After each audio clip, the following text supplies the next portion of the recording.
The live TV, सच सबसे आगे। नमस्कार, द लाइव टीवी आप देख रहे हैं। आपके साथ मैं हूं आदित्य कुमार। राजेंद्र पवार नाम के एक शख्स ने मुस्लिम महिला और उनके 2 बच्चों का धर्म परिवर्तन कराया, जबरन धर्म परिवर्तन कराया, दबाव बनाकर। जबकि जबरन धर्म परिवर्तन कराना गलत है, ऐसा नहीं होना चाहिए, कानून और संविधान और लोकतंत्र के मर्यादा के विरुद्ध है। ऐसी खबर सामने आई। अब टीवी चैनल्स पर, मीडिया पर कहीं भी इस तरह खबर को प्रकाशित या प्रदर्शित नहीं किया जाएगा।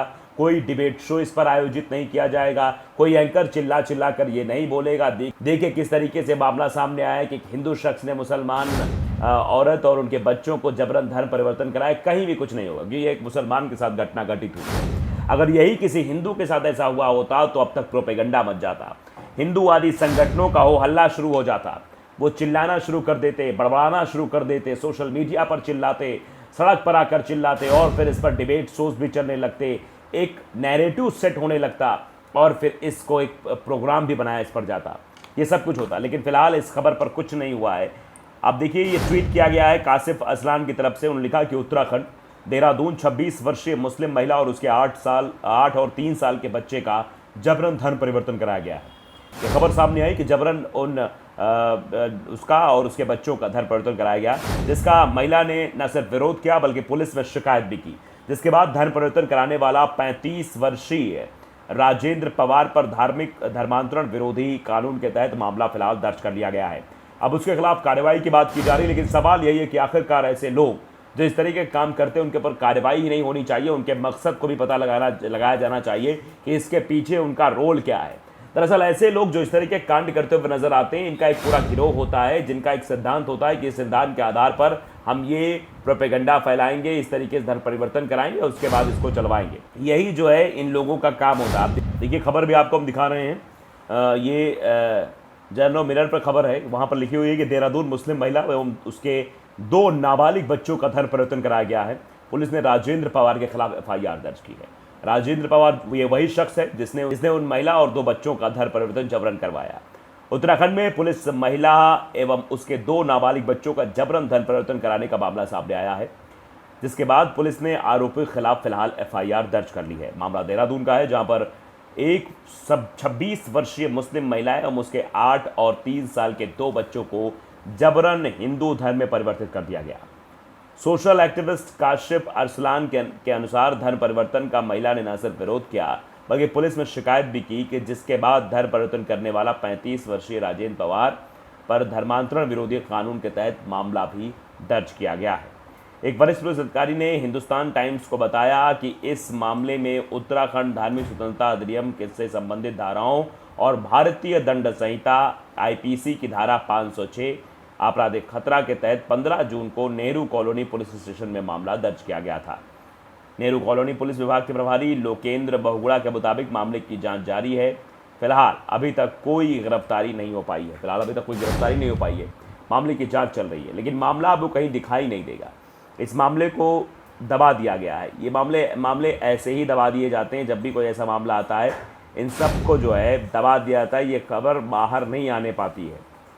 तो आप इसी बात से ही अंदाज़ा लगा सकते हैं कि किस तरीके से इन लोगों के हौसले बुलंद, किस तरीके से ये लोग जो है काम करते हुए नज़र आते हैं। इससे आप अंदाज़ा लगा सकते हैं बखूबी, क्योंकि ये साफ तौर पर दर्शाती है किस तरीके से मुस्लिम महिला को पहले प्रताड़ित किया गया होगा, उसके बाद जबरन उससे धर्म परिवर्तन कराया गया होगा, लालच दिया गया होगा। कई सारे बातें हैं जो निकल कर सामने आई है। फिलहाल अब ये चर्चा बन रही है, लोग रिएक्ट भी कर रहे हैं इस पर। क्या कुछ रिएक्शन सामने आ रहे हैं वो भी जानना और समझना बेहद ज़रूरी है। MakeFlightCheap.in लिखते हैं, कम से कम इंडिया में लॉ एंड ऑर्डर तो है, लेकिन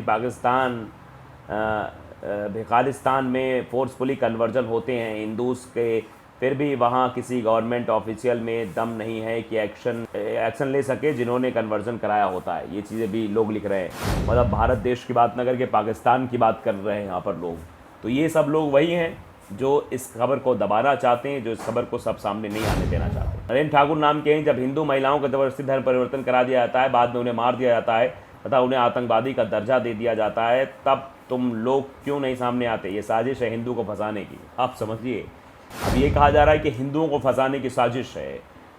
आप समझिए कि एक महिला सीधे तौर पर आकर ये बयान दे रही है और वो कह रही, लेकिन यहाँ पर लोग जो है जो जिनके ऊपर पट्टी बंधी है, जो एक चश्मा लगाकर घूम रहे हैं, जिसे लिखते हैं must watch Kerala story and away for from Abdul and his relatives, इस तरीके से बातें। और अभी हमने खबर दिखाई थी आपको कि एक शख्स जिसको पीटा जा रहा था, लड़कियों से छेड़छाड़ का मामला था, उस व्यक्ति को अब्दुल नाम से जो है प्रचारित किया जा रहा था, जबकि उसका नाम अब्दुल नहीं था।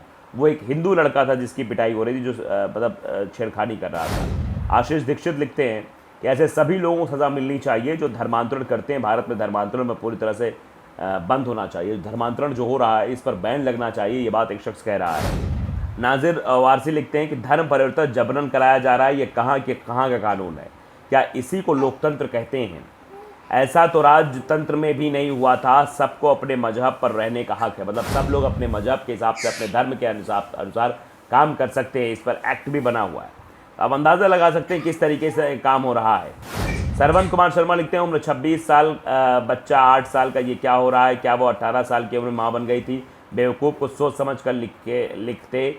वाकई में जिहादियों मतलब दीमक नहीं होता। ये क्या चीज़ें हैं? ये वही नफरती लोग हैं जो हमेशा किसी मुसलमान का कोई मामला होता है तो उसको पूरे कौम से जोड़कर प्रचारित और प्रसारित करने काम करते हैं। ये नफरत फैलाने वाले लोग हैं। आप समझिए, इनका सिर्फ और सिर्फ मोटो वही है। अब देखिए, मोहम्मद सईदुर रहमान वो लिखते हैं मुस्लिम संगठनों को आगे आकर बोलना चाहिए। अब इस पर संगठन आकर बोलें, चीज़ें हों, चर्चा हो, इससे मामला और बढ़ेगा। लेकिन ये समझना ज़रूरी है कि किस तरीके से मुसलमानों को बदनाम करने की जो साजिश है वह बदस्तूर जारी है। मोहम्मद इम्तियाज़ लिखते हैं कि जो अपनी मर्ज़ी से ना करना चाहे, जबरन करवाने वालों को कड़ी सज़ा मिलनी चाहिए। मतलब जो जबरन ये सब कुछ करवा रहा है उसको कड़ी से कड़ी सज़ा मिलनी चाहिए। फैसल मीर लिखते हैं कि इस अब देश में क्या चल रहा है? किसी को जबरन धर्म परिवर्तन कराना कहाँ उचित है? मतलब बिल्कुल उचित नहीं है। तो सवाल प्रधानमंत्री नरेंद्र मोदी से भी पूछे जा रहे हैं। जब प्रधानमंत्री जी अमेरिका में लोकतंत्र के बारे में बड़ा बड़ा भाषण देते हैं, जबकि सवाल उनसे कुछ और पूछा जाता है, जवाब कुछ और देते हैं, तब वहीं पर यह सवाल पूछना जायज़ होता है कि आखिरकार क्या बातें हैं, किन बातों को लेकर जो है ये चीज़ें हो रही हैं और देश में देख रहे हैं। क्या इसी न्यू इंडिया या इसी लोकतंत्र की बात प्रधानमंत्री नरेंद्र मोदी जी कर रहे थे, जहां पर जबरन धर्म परिवर्तन कराया जा रहा है, जहां जबरन निशाना बनाया जा रहा है? ये गलत है, ऐसा नहीं होना चाहिए। किंग नाम ड्यूजर लिखते हैं कि मुसलमान अपना ईमान के बिना नहीं रह सकता है, उसे अपना ईमान अपना सीने में रखना चाहिए। बात है जबरन कर, तो धर्म जबरन से नहीं, मोहब्बत से की जाती है। मतलब धर्म परिवर्तन जो जबरन कराया जा रहा है उससे कुछ नहीं होने वाला। मोहब्बत से अगर धर्म परिवर्तन होता तो ठीक होता। ये गलत है, ऐसा नहीं होना चाहिए। तो कुछ लोग हैं जो इन सब चीज़ों को नेगलेक्ट भी करते हैं, इन सब चीज़ों को कोई फ़ायदा नहीं है, वो बताते हैं कि जबरन धर्म परिवर्तन करना गलत है। फिलहाल लाइव ट्यूब अगर आपने सब्सक्राइब नहीं किया, सब्सक्राइब जरूर करिए, बेल आइकन दबाइए ताकि सच खबर आप तक पहुँचती रहे। नमस्कार। द लाइव टीवी, सच सबसे आगे।